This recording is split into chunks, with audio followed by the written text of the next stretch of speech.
Very good evening students. I hope तुम लोग study कर रहे हो। अब इधर पे कोई दो लोग ने पूछा सर आपका मूड कैसा है। So my mood is depends upon your behaviour. आप कैसा रिप्लाई करते हो, कैसा आंसर देते हो, उसके ऊपर डिपेंड है। मेरे को मजा नहीं आता है गुस्सा करने के लिए। क्या है, आप लोग है ना पढ़ते लिखते नहीं ना, तो गुस्सा करना पड़ता है समटाइम्स। ओके, चलो once again very good evening students. So in today's lecture we have to discuss two questions and after that हम लोग करने वाले हैं केस स्टडी। हम लोग सॉल्व करेंगे केस स्टडी। ओके चलो, तो सबसे पहला कल के लेक्चर में जो लास्ट लेक्चर हो गया, लास्ट लेक्चर के अंदर हम लोग ने डिस्कशन किया था companies act 2013 and companies rule 2014 के क्या प्रोविजंस है। आज के लेक्चर में जो सबसे लास्ट पार्ट है वो डिस्कस करेंगे requirement as per the SEBI. 4 point है, छोटे से पॉइंट है, and after that we will discuss procedure of issue of debenture. चलो, तो सबसे पहले डिस्कशन करेंगे minimum subscription. Sir minimum subscription होता क्या है? So already we have studied in shares में ऑलरेडी पढ़ा है मिनिमम सब्सक्रिप्शन। मिनिमम सब्सक्रिप्शन का मतलब ये होता है बेटा कि minimum application must be receive by the company. Company को इतना एप्लीकेशन आना ही चाहिए। अच्छा, शेयर्स के केस में कितना था बताओ जरा। शेयर्स के केस में कितना परसेंट था? कुछ था, कुछ परसेंट था, अगर मैं गलत नहीं हूं तो। चलो 2-3 क्वेश्चन मैं अभी पूछ लेता हूं। ओके 90% था। चलो 90% था। चलो वेरी गुड, 90% था। अच्छा बेटा, अगर मिनिमम सब्सक्रिप्शन नहीं होता है तो कंपनी क्या करता है? वो पैसा रखता है या रिफंड करता है? What company will do? Company will retain और company will refund. Company refund करता है। अब तुमको पता है कि आती हुई लक्ष्मी को कंपनी मना नहीं करेगा। तो ये मिनिमम सब्सक्रिप्शन के लॉस को अवॉइड करने के लिए कंपनी एक एग्रीमेंट करता है। याद है क्या? एक एग्रीमेंट करता है। हाँ बराबर, वेदांत ने बोला कंपनी किसको अपॉइंट करता है? अंडरराइटर को अपॉइंट करता है। किसको? अंडरराइटर। अंडरराइटिंग एग्रीमेंट या underwriter agreement. Underwriting of shares and debentures, जिसके बदले में अंडरराइटर क्या लेता है? तो अंडरराइटर कमीशन लेता है। Sir who is the underwriter? तो जो अंडरराइटर है, underwriter who gives the guarantee, वो शेयर सेल करने का गारंटी देता है, जितना कम पड़ गया उतना। सब रूल बराबर है, बट कंपनी में शेयर्स के लिए 90% है, डिबेंचर्स के लिए थोड़ा अलग अमाउंट है। क्या अमाउंट है बाद में देखते हैं। लेकिन आपने 2 पॉइंट तो बराबर बोला। मिनिमम सब्सक्रिप्शन नहीं है तो पैसा रिफंड करना पड़ेगा, एंड इफ मिनिमम सब्सक्रिप्शन को अवॉइड करने का है तब हमको अंडरराइटर को अपॉइंट करना पड़ेगा। जिसमें से 2 पॉइंट तो तुमने ही आज बोल दिए मेरे को स्टार्टिंग में। मिनिमम सब्सक्रिप्शन क्या होता है और अंडरराइटिंग का क्या होता है, 2 पॉइंट तो पहले बोल दिए। अब हमको देखने का कितना अमाउंट। चलो यहाँ पे दन दो। As per the SEBI issue and listing of डेब्ट सिक्योरिटी रेगुलेशन 2018 रेगुलेशन 12, ये जो आगे लिखा था ना regulation 12, state the minimum subscription to be collected by the company. Sir कोई नई बड़ी बात नहीं, कंपनीज एक्ट में भी हम लोग को यही लिखा हुआ, minimum subscription to be received. Minimum subscription receive होना ही चाहिए। ओके सर कितना? As per the SEBI the minimum subscription for the public issue debenture 75% of base issue size, 75% of base issue size, that is 100 crore. ये 100 करोड़ है ना, ये क्या पता है क्या? ये बेस इशू साइज है, मिनिमम सब्सक्रिप्शन का अमाउंट नहीं है। ये बेस इशू साइज है। जब कंपनी डिबेंचर इशू करेगी तो कंपनी मिनिमम 100 करोड़ का अपॉइंट कितना करेगी? 100 करोड़ का। उसका बेस साइज 100 करोड़ होगा। सर अगर 200 करोड़ जा सकता है, 450 जा सकता है, 350 जा सकता है, 300 जा सकता है, बट 100 करोड़ कितना बोला है? 100 करोड़ सेबी ने बोला। ये बेस साइज बेटा बेस साइज का मीनिंग होता है कि मिनिमम इतना, आप बोलते हैं ना, आप जैसे स्टैंडर्ड बोलते हैं ना, स्टैंडर्ड किधर हो गया, स्टैंडर्ड प्राइस कितना होता है, स्टैंडर्ड टाइम क्या होता है, तो सिमिलरली वो base size that is 100 crore. 100 crore का 70% मतलब कितना हो गया, तो 75 करोड़। 100 करोड़ का 70% that is 75% that is 75 crore. बेटा ये 100 करोड़ बेस इशू साइज है, 75% अमाउंट नहीं है। डोंट गेट कंफ्यूज्ड, कंफ्यूज होना मत। कंपनी का बेस साइज 100 करोड़ है, 100 करोड़ का 75% विल बी मिनिमम सब्सक्रिप्शन, इतना होना चाहिए सेबी के रूल के according. 100 crore will be base issue size, 75% minimum subscription. इधर मैं लिख देता हूं, ये जो 75% है ना, it would be minimum subscription. आपके पास टेक्स्ट बुक होगा तो टेक्स्ट बुक में लिख के रख दो, ऐसा गलत होने के चांसेस नहीं होंगे। चलो आगे। If minimum subscription is not received, the entire money received should be refunded within 12 days from the date of closure of issue. Application देने का डेट था, बराबर है, अभी पैसा मिला नहीं है, पैसा मिला नहीं तो अब क्या करना पड़ेगा, रिफंड करना पड़ेगा विद इन 12 डेज, 12 दिन के अंदर, 12 दिन के अंदर रिटर्न करना पड़ेगा if minimum subscription is not received. Okay, तो सेबी का रूल बोलता है minimum subscription to be collected. SEBI ने बोला है 100 crore will be base size, sorry, base issue size, and 75% of base issue size will be minimum subscription. And if minimum subscription is not collected, not received, then within 12 days, कितना, within 12 days, 12 दिन के अंदर money क्या करने का, refund कर देने का। अब तुम्हारा केस तो मिनिमम सब्सक्रिप्शन का है। अच्छा, इट में भी पॉसिबल 100 करोड़ का डिबेंचर है, ध्यान देना, 100 करोड़ का डिबेंचर है और 400 करोड़ का एप्लीकेशन आएगा। इट में भी पॉसिबल ना, इट में भी पॉसिबल ना, हेलो, डिबेंचर 100 करोड़ का इशू करने का है बट 400 करोड़ का आ गया। याद है शेयर्स में हम लोग इसको कुछ बोलते थे, इफ यू रिमेंबर, ये सब्सक्रिप्शन को शेयर्स में हम लोग कुछ बोलते हैं, क्या बोलते हैं इसको, क्या बोलते हैं इसको, कम ऑन थोड़ा दिमाग पे जोर डालो।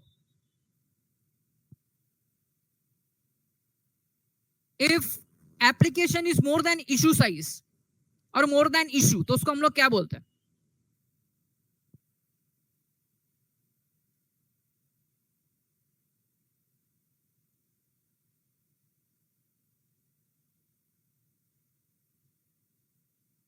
ओवर सब्सक्रिप्शन बोलते हैं। देखा, मेरे को देखा, अभी तुम बोलते हैं कि सर आप भड़कते हो, रीजन मेरा यही भड़कने का, आंसर देते नहीं क्योंकि पढ़ाई नहीं करते, ओवर सब्सक्रिप्शन बोलते हैं, बराबर है। अब मिनिमम सब्सक्रिप्शन के बाद में ओवर सब्सक्रिप्शन, अब ओवर सब्सक्रिप्शन आने के बाद में शेयर्स में मैंने पढ़ाया था कि अगर आपको याद होगा तो ओवर सब्सक्रिप्शन के टाइम पे या तो पैसा रिफंड कर देता है या तो कंपनी उसको क्या करती है, नेक्स्ट स्टेज में एप्लीकेशन के बाद में अलॉटमेंट का स्टेज आता है, अलॉटमेंट में क्या करती है, एडजस्ट करती है। याद करो, मैंने एक पूरा लेक्चर लिया था, याद है क्या, एक पूरा लेक्चर लिया था शेयर्स के ऊपर, अकाउंटिंग करवाया था, हाँ बराबर, प्रो रेटा वगैरह आया था, बराबर है। डिबेंचर में भी ऐसा कुछ होता है। डिबेंचर में company can accept money over subscription, retention मतलब अपने पास रखना, रिटेंशन मतलब अपने पास रखना। ओके, तो कंपनी कितना रिटेन करके रख सकती है, तो यहां पे ध्यान दो, company can retain over subscription money up to maximum 100% of the base issue size और any lower limit as specified in offer letter और लेटर ऑफ ऑफर और प्रोस्पेक्टस। सर कुछ नहीं समझा, समझाता हूं मैं। अच्छा मुझे बताओ बेस इशू साइज कितना हो गया, अभी थोड़ी देर पहले पढ़ा था, बेस इशू साइज कितना करोड़ है, 100 करोड़। कितना है, 100 करोड़। ओके, 100 करोड़ है, तो company can retain another 100 crore, 100% हो गया ना, इसका 100% हो गया, यस और नो, मतलब कंपनी और 100 करोड़ रिटेन कर सकती है अपने पास, उतने का और डिबेंचर इशू कर सकती है। बच्चों ये पॉइंट है ना, ये पॉइंट, और सर क्या लिखा है, एनी लोअर लिमिट, और कोई चीज और कोई पॉइंट या कोई पॉइंट आपके प्रोस्पेक्टस में लिखा है। सर एग्जांपल दो ना, तो एग्जांपल कुछ इस तरीके से, base issue 100 crore, self prospectus issue 450 crore. Sir इसका मतलब क्या? ये अभी आप पढ़ने का नहीं, डोंट वरी, किधर एग्जांपल में नहीं लिखने का है, ये जस्ट मैंने को गो थ्रू के लिए तुमको बता देता हूँ। ये लोअर लिमिट लिखा है ना, लोअर लिमिट, उसका मतलब क्या? उसका मतलब क्या? तो यहाँ पे ध्यान दो, सेल्फ प्रोस्पेक्टस में लिखा है 450 करोड़। कितना लिखा है? 450 करोड़। तो कंपनी कितने अमाउंट तक का पैसा रिटेन कर सकती है? 450 करोड़ तक का, उससे ज्यादा नहीं, उससे ज्यादा नहीं। तो या तो अगर प्रोस्पेक्टस में कुछ नहीं लिखा है तो 100 का 100%, दैट इज 100 करोड़ और एक्स्ट्रा, अदरवाइज मैक्सिमम 450 करोड़, जिसको हम लोग बोलेंगे लोअर लिमिट, जिसको हम लोग बोलेंगे लोअर लिमिट। या तो प्रोस्पेक्टस में मेंशन किया होगा कितना अमाउंट पढ़ाई के लिए मेहनत तो सब करते हैं, लेकिन स्मार्ट स्टडी कौन करता है? प्री एग्जाम ऐप के साथ बनाइए अपनी तैयारी super smart. Pre exam app देता है वाइड रेंज के एग्जाम्स की तैयारी, जैसे JEE, NEET, CAT, CA foundation, CSEET, banking, railway, SSC, MBA entrance, SYJC, com, TYBCom और भी बहुत कुछ। Chapter wise tests and mock tests, detailed performance analysis, और अब तैयारी होगी एकदम परफेक्ट। कहीं भी कभी भी पढ़ाई करें। और एक विशाल क्वेश्चन बैंक आपकी तैयारी को बनाए आसान। इंस्टेंट इवैल्यूएशन से तुरंत जानिए अपनी परफॉर्मेंस और पाएं पर्सनलाइज्ड फीडबैक। तो अब देरी किस बात की? प्री एग्जाम ऐप डाउनलोड करें और अपने नाम से रजिस्टर्ड करें और एक विशाल क्वेश्चन बैंक बिल्कुल फ्री, और अपनी सफलता की कहानी लिखें। लिंक डिस्क्रिप्शन में है। प्री एग्जाम ऐप स्मार्ट तैयारी का साथ। रिटेन करके रख सकते हैं। अगर प्रोस्पेक्टस में नहीं बोला तो कितना? 100% of base issue, 100% of base issue. ये पॉइंट समझ में आया तुमको? हेलो, ये पॉइंट समझ में आया जो अभी हम लोग ने डिस्कस किया? क्यों? आगे तुमको क्वेश्चन में किधर सॉल्व नहीं करने का है, किधर सॉल्व नहीं करने का, जस्ट ये लोअर लिमिट है, इसके लिए मैंने बताया या तो 100 करोड़ का 100% और else any amount defined in prospectus, offer letter और लेटर ऑफ ऑफर, उसके अंदर 450 करोड़। 450 करोड़ मतलब मैक्सिमम 450 करोड़ तुम लोग रिटेन करके रख सकते हैं अपने पास, मैक्सिमम 450, उससे ज्यादा नहीं। अगर 450 मेंशन नहीं होता तो 100% ऑफ 100 करोड़ बाकी का रिफंड करना पड़ेगा। जमीन, चलो, retention of over subscription. Next आता है अंडर राइटिंग। आ गया तुम्हारा अंडर राइटिंग एग्रीमेंट। चलो, कंपनी में enter into an underwriting agreement with underwriter for public issue of debenture. Appointment of underwriters must be mention in the offer letter, letter of offer and prospectus. इसको भी जैसे debenture trustee का नाम लिखना। देखो prospectus क्या होता है, व्हाट इज द प्रोस्पेक्टस? तो प्रोस्पेक्टस नथिंग बट, प्रोस्पेक्टस है डिटेल इंफॉर्मेशन देता है कंपनी के बारे में।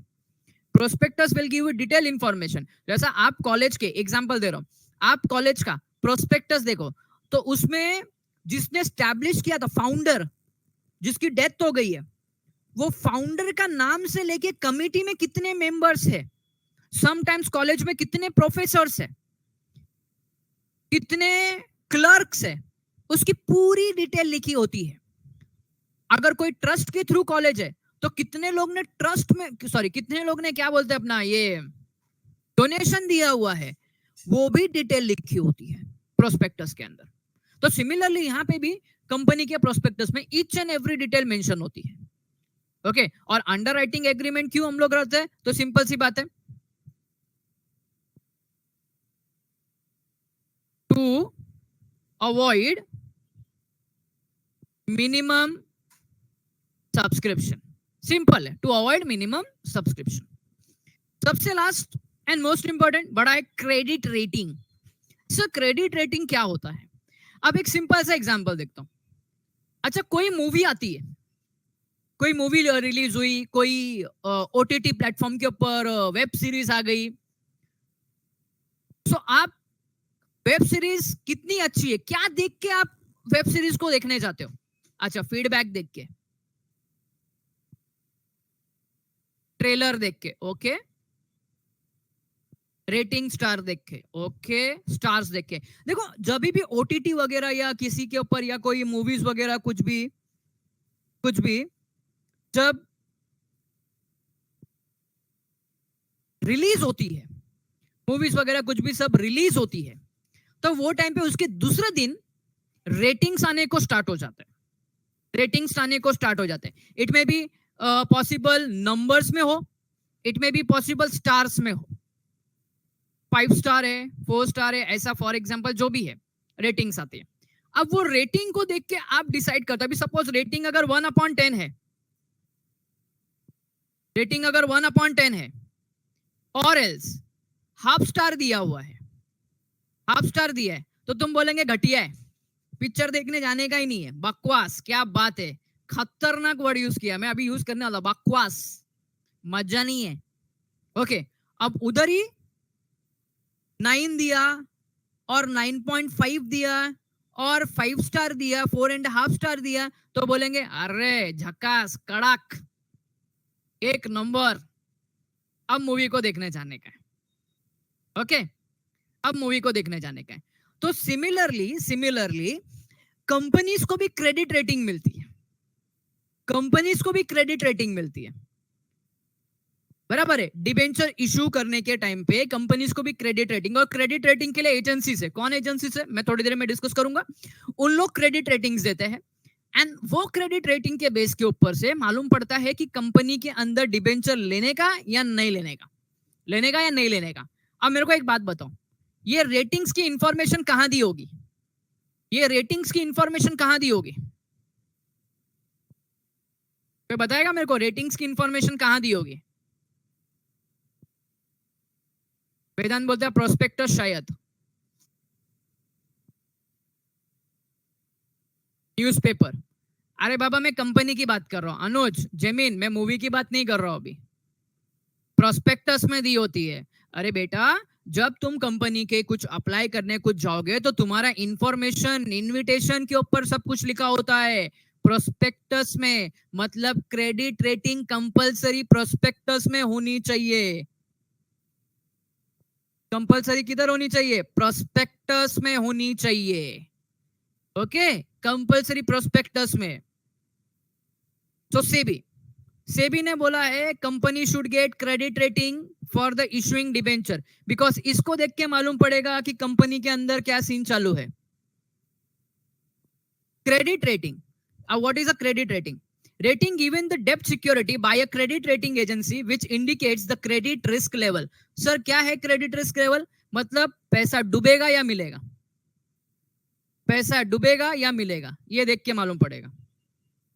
क्रेडिट रेटिंग एजेंसी, सर अभी क्रेडिट रेटिंग एजेंसी कौन होती है? तो लाइक क्रिजिल एंड केयर, दो है, फुल फॉर्म आता हूं थोड़ी देर में.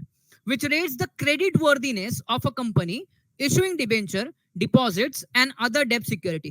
क्रेडिट वर्दीनेस बोला मतलब कि लाइक पर्सन को लोन दे सकते हैं क्या, अगर पर्सन को लोन दिया तो लोन देने के बाद में रिटर्न में मिलेगा क्या पैसा, that is a credit worthiness. As per the SEBI, company making a public issue or right issue of convertible debenture must obtain credit rating from one or more credit rating agency. The rating should be mentioned in the offer letter or letter of offer or prospectus. देखो थोड़ी देर पहला तुमको एक question पूछा मैंने, ये compulsory उधर mention होना चाहिए. ये एग्जाम में ये 2 पॉइंट समझाने के लिए, क्रेडिट रेटिंग का पॉइंट है ना, मेन पॉइंट ये रहा, ये 2 पॉइंट इधर है. जैसा आप फॉर एग्जाम्पल अगर आप देखो तो आज कोई भी ई कॉमर्स ई प्लेटफॉर्म के ऊपर आप कुछ भी परचेस करने चाहते हो, तो आपको सबसे पहले उधर पर रेटिंग्स, रिव्यूज, ये सब आते हैं. शॉपिंग तो करते रहिए, मेरे से ज्यादा शॉपिंग करते हैं, इसके लिए आपको आइडिया है. तो आप देखो रेटिंग्स आते हैं. वो तो छोड़ो, सिंपल छोड़ो, कोई एक ऐप भी डाउनलोड करने का होता है ना तो आप रेटिंग चेक करते हो. Am I right? कोई ऐप भी डाउनलोड करने का होता है तो एक बार रेटिंग चेक करते, क्या रेटिंग है इसका, क्या रिव्यू है इसका. उसके बाद में आप समझो, देखो एक ऐप डाउनलोड करने के लिए आप रेटिंग चेक करते हो तो फाइनेंस के लिए तो करना ही पड़ेगा. ओके, चलो थोड़ा सा आगे बढ़ते हैं. रेटिंग कुछ इस तरीके से आपके स्क्रीन पे आ गया, देखो डी सबसे नीचे, AAA सबसे ऊपर. चलो अब किस तरीके से होता है देखो. अभी जो मैंने रेटिंग्स आपके स्क्रीन पे लाई है ना, वो क्रिजिल की रेटिंग है. किसकी? क्रिजिल की. Credit rating information services of India limited, ये फुल फॉर्म है क्रिजिल का. ये क्रिजिल का फुल फॉर्म है, ये स्क्रीनशॉट निकाल के रखना। क्रिजिल का फुल फॉर्म शायद टेक्स्ट बुक के अंदर नहीं दिया है, आप लिख के रखो, खाली देख के रखना। ये रेटिंग्स है, रेटिंग्स अवेलेबल है। क्रिजिल का full form credit rating information services of India limited. ये यूजुअली डेप्ट सिक्योरिटीज आती है ना, डेप्ट सिक्योरिटीज, उसकी रेटिंग देते हैं। अभी आप यहाँ पे देखो, ये देख के मालूम पड़ता है क्रिजिल की रेटिंग है। क्यों?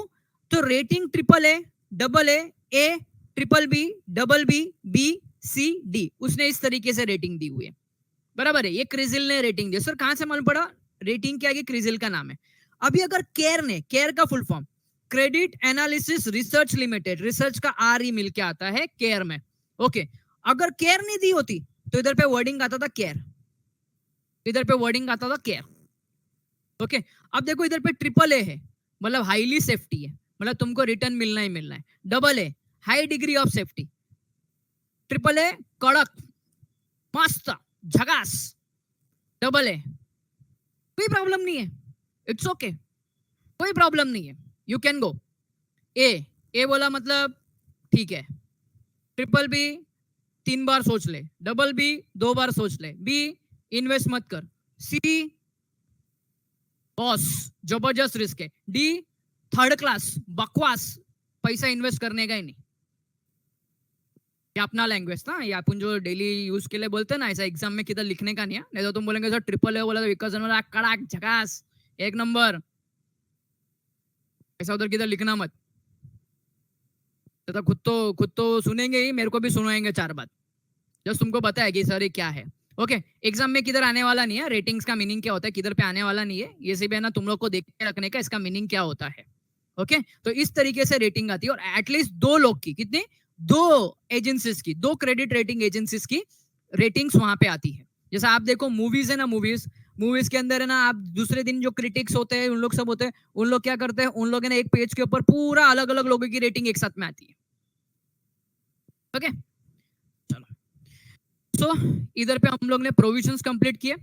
नेक्स्ट है एकदम सिंपल सा, एकदम easy procedure for issue of debenture. ये क्वेश्चन सबको डिफिकल्ट क्यों लगता है पता है? हम प्रोसीजर के अंदर स्टेप चेंज नहीं कर सकते, हमको स्टेप कंपलसरी रखने का है। तो सबसे पहले है पास रिजोल्यूशन इन बोर्ड मीटिंग। अब रिजोल्यूशन मतलब कुछ डिसीजन लेना पड़ेगा, कुछ अप्रूवल लेना पड़ेगा। तो अब बोर्ड मीटिंग में क्या क्या अप्रूवल लेते हैं? तो बोर्ड मीटिंग में अप्रूवल क्या क्या लेंगे? तो सबसे पहला amount, types and number of debentures. देखो ये सब चीज का रिजोल्यूशन पास होगा, कितना अमाउंट, कितना कौन सा टाइप और कितने नंबर ऑफ डिबेंचर्स। फिर प्रोस्पेक्टस, ऑफर लेटर,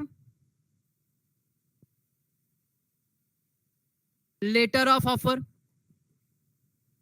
अप्रूवल, उसका अप्रूवल होगा। फिर उसके बाद में अगर आपको याद होगा तो भाई डिबेंचर ट्रस्टी भी अपॉइंट करना पड़ता है, debenture trustee and written consent, debenture trustee and written consent, भाई डिबेंचर ट्रस्टी का रिटर्न में कंसेंट लगेगा। फिर charge on asset, charge on asset ये भी अपने को करना पड़ेगा। फिर चार्ज ऑन असेट के बाद में एक्स्ट्रा ऑर्डिनरी जनरल मीटिंग। अब sir extra ordinary general meeting compulsory है क्या? नहीं, कंपलसरी नहीं है। ये मीटिंग कब आएगा? If borrowing powers to be increased. Sir इसका मतलब क्या? तो बेटा इसका मतलब ये है, आर्टिकल्स ने बोला है, आर्टिकल्स ऑफ एसोसिएशन ने बोला है, board of director can raise ₹5 lakh, maximum 5 lakh from debenture, but they want to raise 10 lakhs। उनके बियॉन्ड द पावर गए, इसके लिए अभी ईओजीएम बुलाना पड़ेगा, जिसको कभी कभी ईजीएम भी बोलते हैं। इधर मैंने ईओजीएम लिखा है, या तो इसको आप बोलोगे ईजीएम बोलोगे। तो यही केस में इसको क्या करना पड़ता है, मीटिंग बुलानी पड़ती है, अदरवाइज ये मीटिंग की जरूरत नहीं है, ये ऑप्शनल है। इफ बोरोइंग पावर इंक्रीजेस या बोरिंग पावर को इंक्रीज करने का है, तब जाके ईओजेम बुलाने का। And last bank account, bank account in scheduled bank.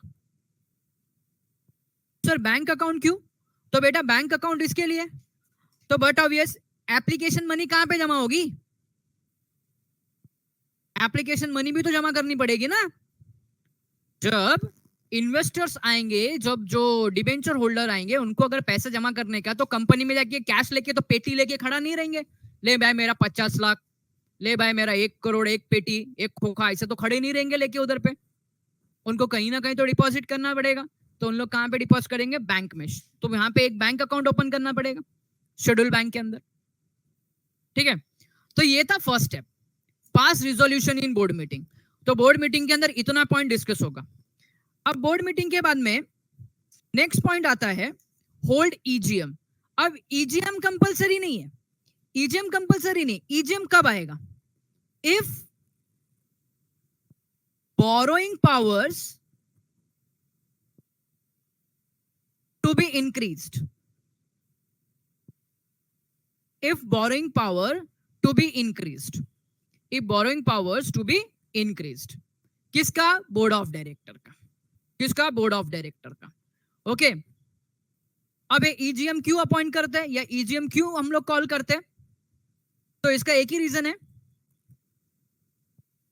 Approval from share holders through. अब शेयर होल्डर जब अप्रूवल देता है तो उसको हम लोग बोलते हैं रिजोल्यूशन। उसको हम लोग क्या बोलते हैं? रिजोल्यूशन बोलेंगे। ओके, अब तुमको पता है यहां पे मोस्टली कन्वर्टिबल या कोई भी सिक्योर डिबेंचर आया तो स्पेशल रिजोल्यूशन आ जाएगा, थ्रू स्पेशल रिजोल्यूशन। तो ईजीएम क्यों? मेनली बोरोइंग पावर इंक्रीज करने के लिए एंड स्पेशल रिजोल्यूशन के लिए। बोर्ड ऑफ डायरेक्टर अपने मर्जी से नहीं कर सकते। नेक्स्ट आता है